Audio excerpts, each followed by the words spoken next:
Ataques espirituais existem? Tiago Bonet fez essa pergunta. Pastora Tânia Teresa. Ela explicou em detalhes. Ele contou de experiências pessoais já vivenciadas. E você já sofreu ataques espirituais? Entenda agora o porquê eles acontecem. Seja edificado e não esqueça de deixar seu like. Explica pra mim o seguinte, os lugares então que eu vou, né, por exemplo, eu não frequento bar, eu não frequento lugares de prostituição, não frequento casas de show. Não é só porque eu nasci na igreja, não, é porque isso nunca me fez bem. Na adolescência, quando você quer experimentar algumas coisas, eu não conseguia. Eu costumo dizer que eu nasci pra ser crente. Mas ainda tive alguns problemas na vida. Então me explica, que é uma pergunta pessoal. Se eu nunca frequentei esses ambientes, por que eu tive vários ataques espirituais na vida? Ou é só quem frequenta esses ambientes que atrai esse tipo de ataque ou de represália espiritual? Então, deixa eu falar de uma forma mais fundamental. O mundo espiritual é legal, funciona dentro de leis. Várias ministrações minhas, várias conferências minhas, eu falo que Deus me fez juíza para entender o mundo espiritual, porque ele funciona dentro de leis. Ele não é místico, como as pessoas pensam.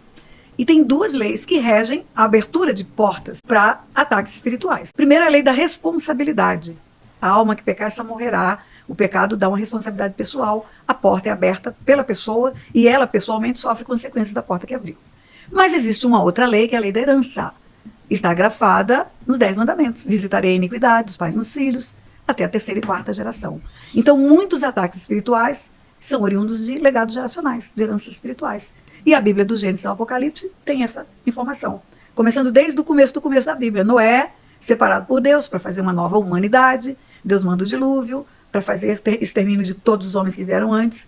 Quando Noé sai da arca, ele planta uma vinha, toma um porre. E o filho vê o pai nu, o filho mais novo vê o pai. Não cobre a nudez do pai, expõe a nudez do pai, chama 2 irmãos, mostra o pai naquela situação deplorável. Quando o pai acorda do sono de bêbado que tinha, ele profere uma maldição. E a maldição é: maldito seja Canaã. Mas quem é Canaã na fila do pão? Não foi Canaã que viu ele nu. Quem viu ele nu foi Cã. O filho dele era Cã. Ele tinha 3 filhos, Sem, Cã e Jafé. Quem é Canaã? Canaã é descendente de Cã. Então a lei da responsabilidade é de Cã. A lei da herança é de Canaã. E a herança foi tão forte que amaldiçoou toda a terra de Canaã depois. Então existe uma ação do mundo espiritual liberada por lei. O mundo espiritual é legal. Deus é um legislador. Ele é um juiz. Ele faz a aplicação de tudo dentro de leis. E nada é místico no mundo espiritual. Tudo é legal. Tudo funciona dentro de leis. Abre portas. Eu falei 2 vezes para você a expressão portas. Existem portas que são abertas por mim. Existem portas que são abertas pelos meus antepassados.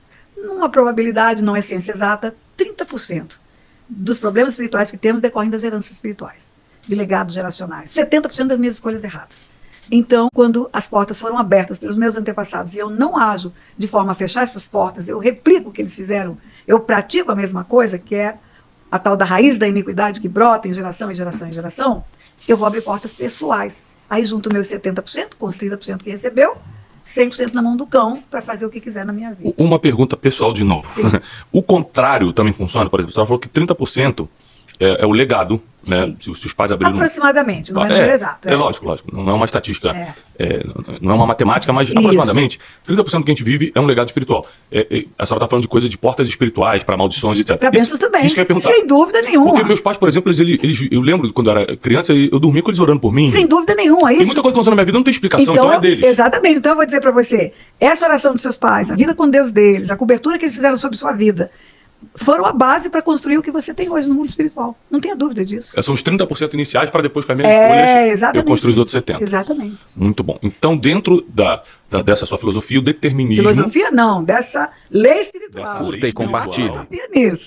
Dessa lei espiritual, o determinismo não tem muito espaço. O determinista é aquela teologia de já está tudo escrito, então quem nasceu para ir para o inferno vai para o inferno, quem nasceu para ir para o céu, não tem muito espaço. Sempre haverá escolha. Olha bem, quando Deus forma o homem, a sua imagem, a sua semelhança, o plano de Deus era perfeito. O homem tinha a glória de Deus. Ele tinha a glória de Deus. Por isso que dizem Adão, todos pecaram e todos foram destituídos da glória de Deus. Você é destituído de alguma coisa que você tinha. Então o homem tinha a glória de Deus, o DNA de Deus, a semelhança do Pai, do Filho e do Espírito Santo. Em Gênesis 1:26 está escrito também, disse Deus, façamos o homem. A nossa imagem, conforme a nossa semelhança, façamos é plural. Não está escrito também, disse Deus, farei o homem conforme a minha imagem. Não é singular. Pai, Filho e Espírito Santo juntos, imprimindo no homem a natureza deles. Esse homem era perfeito na criação. Mas ainda assim ele tinha escolhas. O que Deus fala para o homem? Ele pode escolher, obedecer ou desobedecer. Então o homem sempre vai ter escolhas, sempre, Tiago, independente de quem formou, quem o fez, de onde ele vem, qual é a sua origem. A origem era em Deus. A natureza dele era 100% divina. E ele teve escolhas do errado. Sempre haverá escolha. Isso é o livre-arbítrio. Não é? Agora, O plano de Deus é perfeito. A natureza de Deus faz ter planos perfeitos. Por isso que ele fala, eu é que sei os pensamentos que tenho a seu respeito. Por isso que ele fala, os meus caminhos são melhores do que os seus. E o homem pode escolher qualquer caminho, não tenha dúvida disso. Os anjos podem escolher. Você sabe que houve uma rebelião no céu. O império das trevas tem início por uma rebelião no céu. Então os anjos têm livre-arbítrio também, de obedecer ou desobedecer. Se obedece, está dentro do plano perfeito de Deus. E aí tudo é maravilhoso, é excelente, espetacular. Se sai do plano de Deus, tem um preço, tem uma consequência, é a escolha. A gente começou falando sobre a questão do abuso infantil, então a paternidade é um dos maiores causadores dos abusos. Eu quero só reiterar isso com uma série que está na Netflix. Na verdade, é um documentário do maior predador sexual de crianças dos Estados Unidos. E a primeira pergunta que o repórter faz para ele é como você escolhia suas vítimas. Tá na Netflix, é só você assistir. Ele fala assim, primeiro, não podia ter pai. Tá vendo? Era mais fácil de chegar quando não tinha falta da pai. proteção, Tiago. Exatamente. Então, olha só, gente, aqui hoje eu já consegui perceber que vai ser muita instrução espiritual para o teu futuro, para tua família, para aquilo que você está sonhando em fazer aqui na Terra, para tua descendência. Então, preste atenção. Se você foi abandonado pelo teu pai, não seja um pai que vai abandonar também. Mude Não o replique, destino. não replique aquilo que aconteceu. Muda o destino da tua família com as tuas escolhas. Ela está explicando sobre o poder da escolha, coisa que eu também acredito muito. A parte do 30%. 30% é herança ou legado espiritual e 70% escolha. Se ela já escreveu, eu vou precisar escrever esse livro também. Eu tô tendo várias ideias. Eu acho que nós vamos ter que escrever um livro de Vamos escrever outro, porque esse aqui O que você acha da tem ideia? das duas leis.